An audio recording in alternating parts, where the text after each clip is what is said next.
Hello বন্ধুরা, good afternoon. সবাই কেমন আছো? আশা করি সবাই ভালো আছো, ভালো থাকো।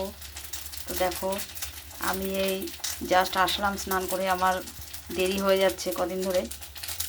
দেরি হলেও অসুবিধা নেই, কেননা আমার নাতি থাকলে আমার খুব তাড়াহুড়া করতে হয় কাজে। এতক্ষণ তো রান্না অর্ধেক হয়ে যায়, তোমরা জানো। তো দেখো কি রান্না করছি আজকে। আজকে অনেক কাচাকুচি করেছি গো। দেখো আজকে একটু রোদের চেহারা দেখা যাচ্ছে, কিন্তু সকাল থেকে বৃষ্টি বৃষ্টি বৃষ্টি বৃষ্টি সকাল থেকে। এখন একটু রোদ উঠেছে। তো দেখো আমি এখানে পাঁচমিশালি তরকারি করব, কিছু হয়নি এখনও রান্না গো।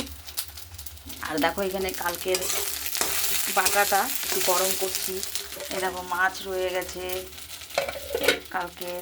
এই দেখো সবে ভাত বসালাম, দেখো কিছু হয়নি ভাত এখন, অনেক দেরি হয়ে যাচ্ছে।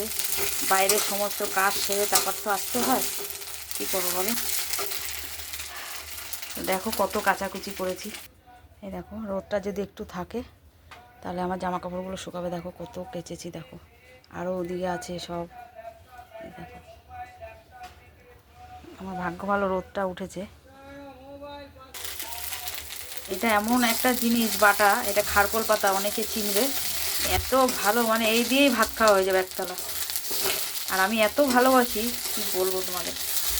একটু গরম করে রাখি, ফ্রিজ থেকে বের করে রাখলাম। তো তো আমার ভিডিওটা যদি ভালো লাগে একটু লাইক কমেন্ট শেয়ার করবে, করে আমার পাশে থাকবে। সবাই ভালো থেকো, আমিও সবার পাশে থাকবো। ভালো থেকো, টাটা।